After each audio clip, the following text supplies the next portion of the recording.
porn or some shit, and you just like, ugh, I ain't know you was living like this. So beautiful, so elegant, just looking like a wow. So beautiful, so what am I talking about again? Oh, I want to just talk about mental health real quick. Mental health, like, I don't call them illnesses or disorders. I just call them challenges, because that's all that it is. So as I've been like continuing to go through my spiritual journey and continuing to practice spirituality, I just gained a new perspective on like mental health. And as I like kind of look back and connect the dots, I really have gained something like a different mindset about mental health, right? So as y'all know, years ago, and I used to post it all the time, I was going through depression and anxiety. Then, you know, you have PTSD, ADHD, autism. How I went to school for social work, and I don't even remember, like, but y'all know what I'm saying, okay? I feel like mental health illnesses, like, obviously they're not an illness, okay? They just say that so that you get on medicine, and then you're just like on medicine, a zombie for your entire fucking life. But I see it as your soul, your spirit trying to tell you something. Like, if you're depressed, or when I was depressed, that was my soul, my spirit trying to tell me, like, girl, you don't belong here. You down and out here. You need to go pick a new place, a new pivot in your life. Like, you need to go this way instead of trying to go this way. You going this way, and you just got all this resistance, and that's why you so motherfucking sad. It's not that I wanted to die or kill myself because I was like hating life. It was just I wanted to die because I needed to go somewhere else. There was just somewhere else I could go where I needed to flourish. I just needed to pivot and make things better for me and grab a hold of my life and just make things better. I feel like, so that's what I feel like depression is. It's just like your soul, your spirit telling you, like, boo, this not the lifestyle that we need to be going through right now. Like, there's better out there for you. And everybody's different. And that's what I also love about mental health challenges, because some people get depressed because they're genuinely on the wrong path and you should be doing something else. You have a whole nother life to live, a whole nother open like area. And then some people do get depressed because of life circumstances, but even that's still telling you, like, you're depressed, but that's because you have more. You have more that you could be going for. You have more that you could have. There's just more out there for you. And then, of course, some people get depressed because, like, somebody else dies or something has happened, a tragedy or trauma. And at that point, that's just telling you, you have every right kind of to be depressed at that point. I don't know about that, because I feel like that's not really telling you to pivot or nothing. You just have every right to be depressed. You going through something, you grieving. You have every right to be depressed and sad at that point. Now, anxiety, I feel like, because anxiety is tricky. Sometimes it's like fear, and then sometimes it's like telling you something's off. Like, you could walk in somewhere and have anxiety, and that's just your body and your gut telling you, like, ding, ding, ding, we shouldn't be here. You need to leave. But then you have anxiety, like, over everyday stuff.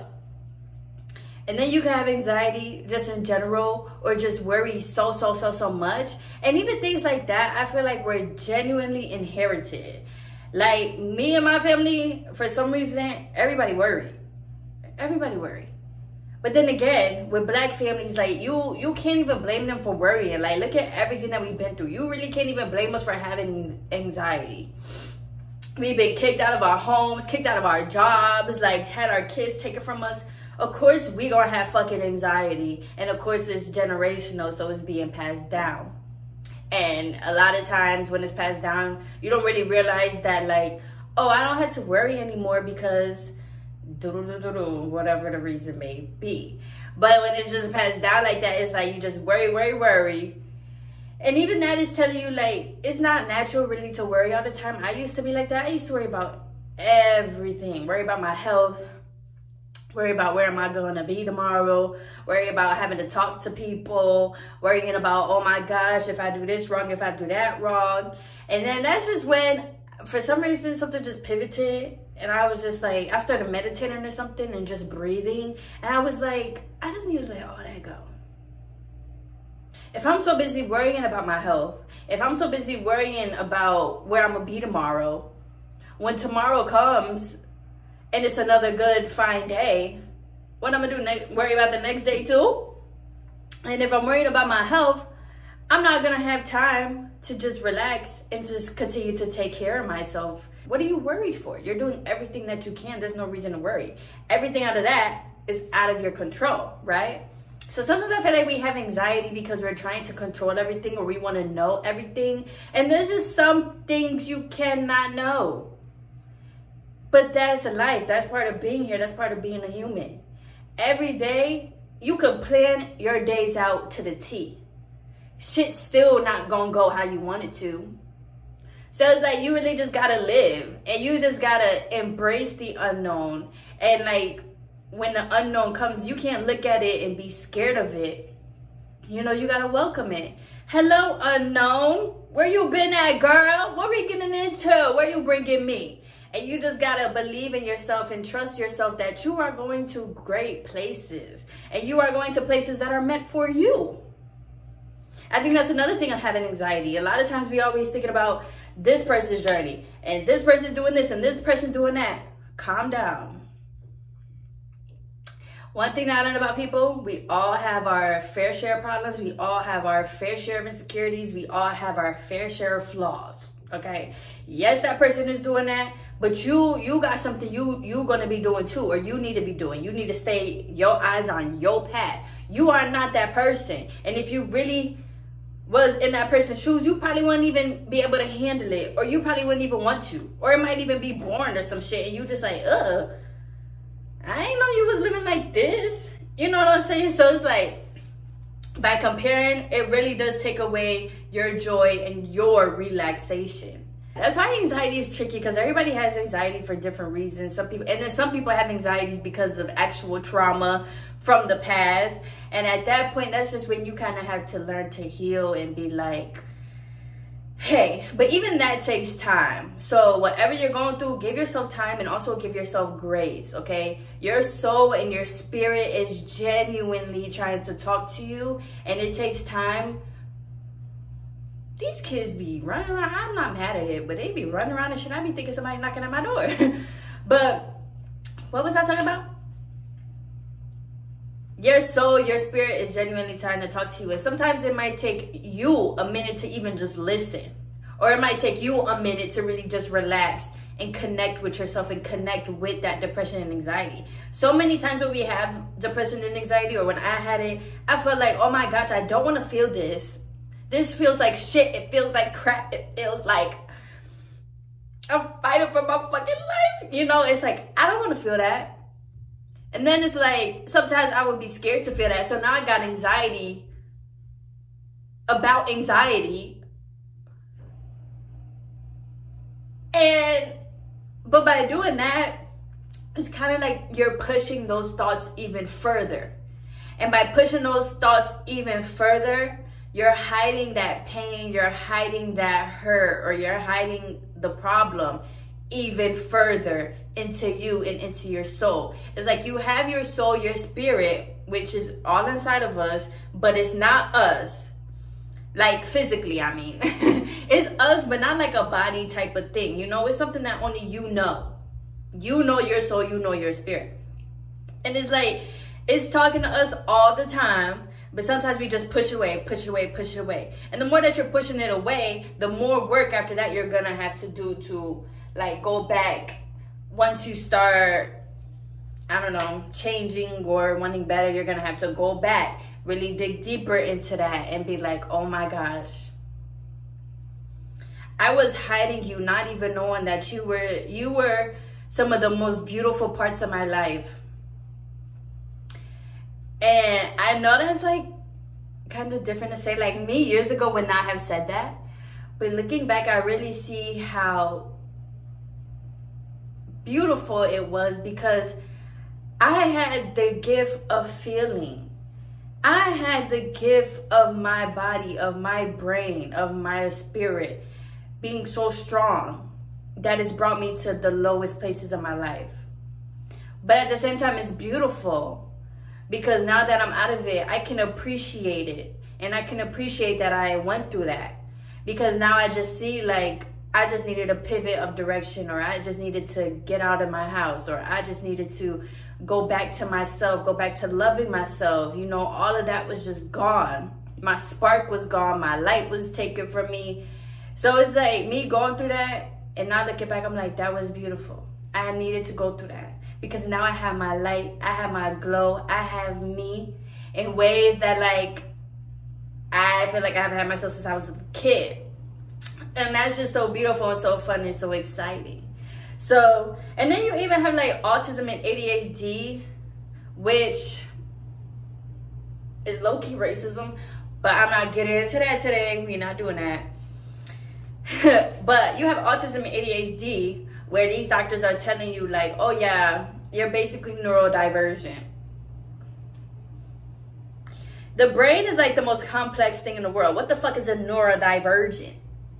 No, my brain is just not, it don't want to do what y'all want me to do, you know? Because they'll be like, oh, you got ADHD, you need to sit down. Oh, you got ADHD, you always moving around.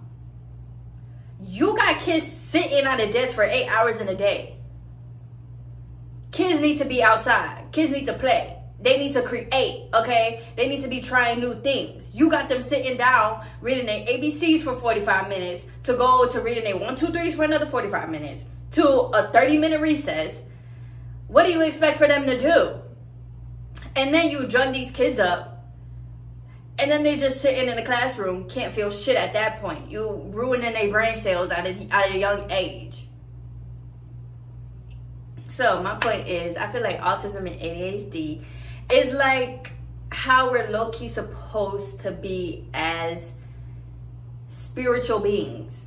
Because if you think about it, like, autism is in a sense where, you know, sometimes you can see things that just other people cannot. You can see patterns more quickly. You can learn a little bit quickly. Like, your brain is different, but at the same time, that doesn't mean something's wrong with you. I feel like low-key, when you're a spiritual being that comes here, you're supposed to be that. You're supposed to use your brain. You're supposed to be having shit clicking. Same thing with ADHD. You're not supposed to just be sitting doing one thing. We're supposed to be trying things. We're supposed to be exploring, living life. Like, especially kids, one size does not fit all. You try to teach these kids to all sit down and be good and behave right. Some kids are not like that. Like, some kids want to go outside and do fucking karate all day. Okay? They want to hit people all day, and that's fine. But that's just when you got to teach them and have an outlet for them. But some kids are like that, and there's nothing wrong with that. Some people need to keep trying. Some people need to keep having something new to do, because once they get tired of something else, they're just like, okay, that wasn't for me. Boom, I need something else. But then as you have these people that are like that, everybody's sitting here criticizing them or telling them, oh my gosh, you can never stick to something. Oh my gosh, you can never sit down. Oh my gosh, like, you always thinking about this, or you always got to be on a routine. You always thinking deep and stuff like that. And it's like, what's the problem though, for real? And why you got to put a label on me for that? Like, I just be thinking. Or ADHD people, they just want to do stuff. Like, they just want to try new stuff. They want to be out. Like, but what's wrong with that? And why do you need to drug us up for any of this stuff? It's all spiritual. It's all your spirit just telling you something to say. It's your soul trying to direct you to go here. You need to go here. You need to go there. Everybody's journey is so different. There's billions of people on earth. That means there's billions of journeys. And everybody's trying to take the same journey. And honestly, our parents be passing shit down onto us, then passing their parents' parenting style onto us, which causes all of us anxiety and depression and shit. It's like, whoa, we all need to be taking a step back. And that's why I feel like that's what we do now. We all taking a step back and just being like, what the fuck is life? What are we doing for real? Because there's no reason why we should even be feeling anxiety or depression. Or not that there's no reason, but like, it shouldn't be this strong to a point where, like, I don't even want to be here no more. Some of us just aren't made for the same journey. And some of us just are made to just literally go on our own journeys. And that's what will literally bring us happiness and make us happy. So yeah, I just wanted to talk about that because I feel like it has such a bad rep, or even when I found out that I had like the depression and anxiety, I literally felt like something was wrong with me, like I was sick. But like I said, now that I'm older, come to find out, like, of course I would never want nobody to go through that, of course. But for me, it's like, wow, I really just had to go through that because I needed to see that, like, I got a whole nother journey I need to be going on, or I got a whole nother journey I need to be figuring out because that's not it, and I got somewhere else I need to be in that I'm meant for. So yeah, sometimes your mental health and your anxiety is just telling you something, and sometimes all you need to do is listen to it. And also remember, anxiety screams at you, fear screams at you. It wants you to believe something that's not really true. And I also learned, like, by having fear and anxiety, you think that you could predict the future. If you think about it in that way, it's like, dang, that's true, because I can't predict the future. So who says that that will happen? So why should I even worry? See what I did there? Yeah. You know that movie A Beautiful Mind? Like, if you took psychology, they probably made you watch that movie, because I watched that movie about 2 times just from the psychology classes. But that's how literally I view, that's why I say it's beautiful to have depression and anxiety. But like I said, when you're going through it, it don't feel like that at all. But the same way how, like, in the movie he has schizophrenia, but it was still like a beautiful mind because he could figure out these like gigantic fucking math problems in like minutes. He could solve them and the answer was right. That's what I literally just viewed like schizophrenia and like depression sometimes. Sometimes it really is, you just have such a beautiful mind. And sometimes your mind is so beautiful that it's too much for other regular people out here. Sometimes you think too deep for people, but there's nothing wrong with that. You should be proud that like other people can't, they just can't go to those depths, but you can. Other people, they cannot feel when something is wrong, but you can. Other people just continue to go through life every day, just doing what everybody wants them to do. But you can feel that that's not for you.